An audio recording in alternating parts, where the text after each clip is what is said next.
Hello Eorzeans, welcome back to Remnants of a Realm. In the previous episode we looked back at the 1.0 materia system, stat system, and skirmish.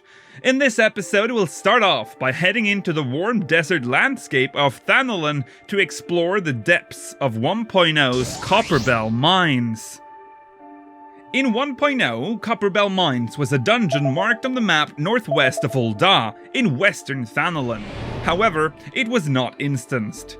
Instead, Copperbell Mines was an open-world dungeon with little to no backstory. All that was known at the time was based on the names marked on the maps at the time. From this, we gathered that during the mining operations in Copperbell, the miners accidentally uncovered parts of the Sildee aqueducts. This portion of the dungeon would be used by the Lambs of Dalamud during the final stretch of the game's life. The initial dungeon portion, or the upper portion, was called the Mining Pit, and the second part, with the Sildee aqueducts, was called the Formicary. The dungeon was considered an open-world free dungeon, where there was no goal. This was a dungeon used for grinding specific crafting items such as bomb ash and spoken blood. Other than that though, Copperbell Mines was nothing to write home about. It was basically Nanawa Mines in a different location. In A Realm Reborn, this changed. Nanawa Mines became a loading tunnel, but Copperbell Mines was turned into an instanced low-level dungeon. The location is still pretty much the same as before, all the changes to the map's overall design considered. So that's Copperbell Mines. Another question I often get from fellow Eorzeans is whether or not 1.0 had seasonal events, and if so, what were they like? Well, wonder no more, cause that's our next topic. Seasonal events did exist in 1.0 and was officially introduced on December the 15th, 2010 with the first ever Starlight celebration. And well, it was a humble beginning.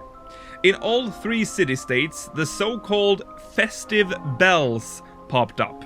Ringing these would summon a Smilebringer NPC who would present you with a gift.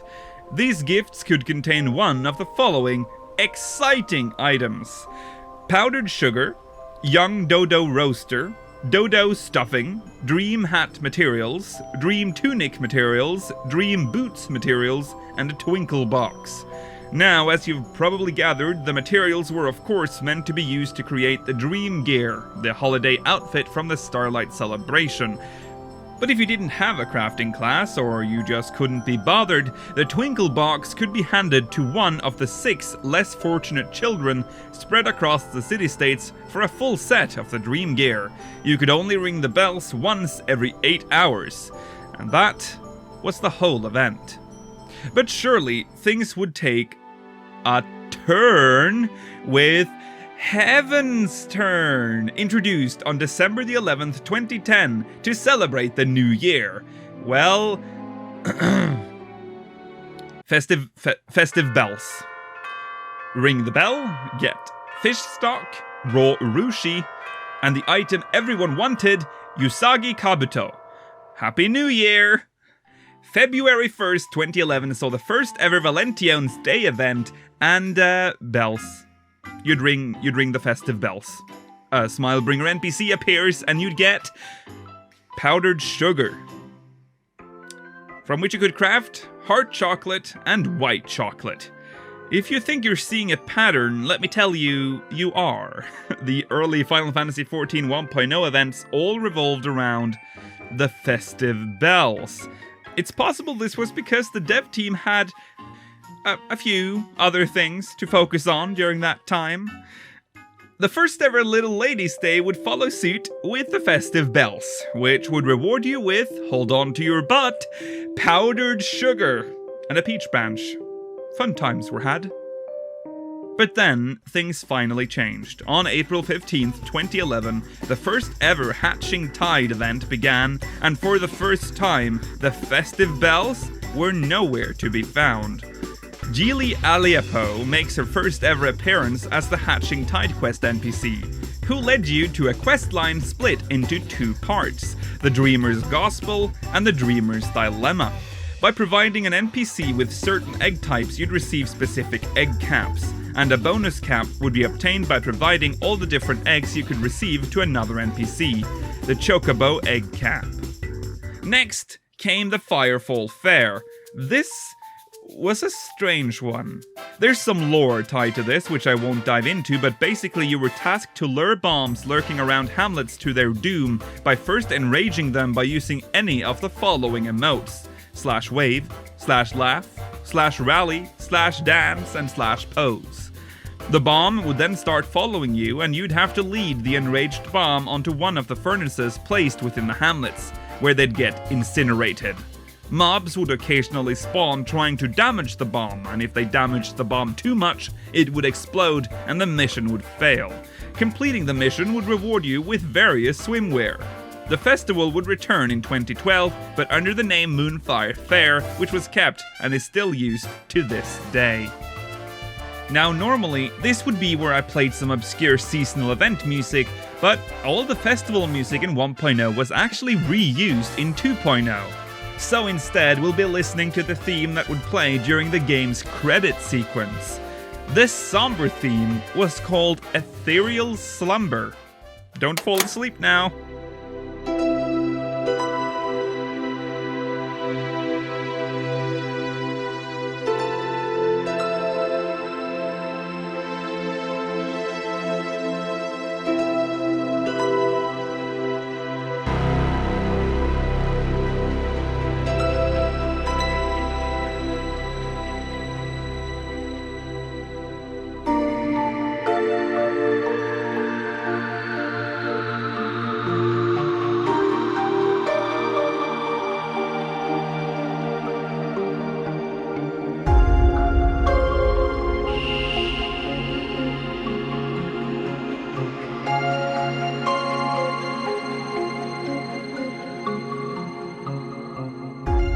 On September 6th, 2011, the Dalamud storyline had been set into motion, triggering the first and last Hunter's Moon event. Dalamud is acting strange, and mice have started to infest the realm. Rumors had come about that an ancient curse was arising, dubbed the Curse of Dalamud. Enemies would spawn in large numbers around Eorzea, which would drop specific rewards based on their levels. The rewards were a moonlet, a Dalamud nut, and a moon nut. Following the Hunter's Moon event, a slightly sadder event was presented: Foundation Day. This event occurred for the first time on September the 22nd, 2011, and was meant to commemorate the 1-year anniversary of the game. The sad thing here is that the game was not doing well. It was a very dark time for the game and the community overall. The in-game lore made the celebrations theme be about the celebration of the founding of the Grand Companies. And simply speaking to the Grand Company officer in the Grand Company headquarters would award you with 1,000 Grand Company seals, and speaking to the Quartermaster would allow you to buy the fireworks we all know and love today.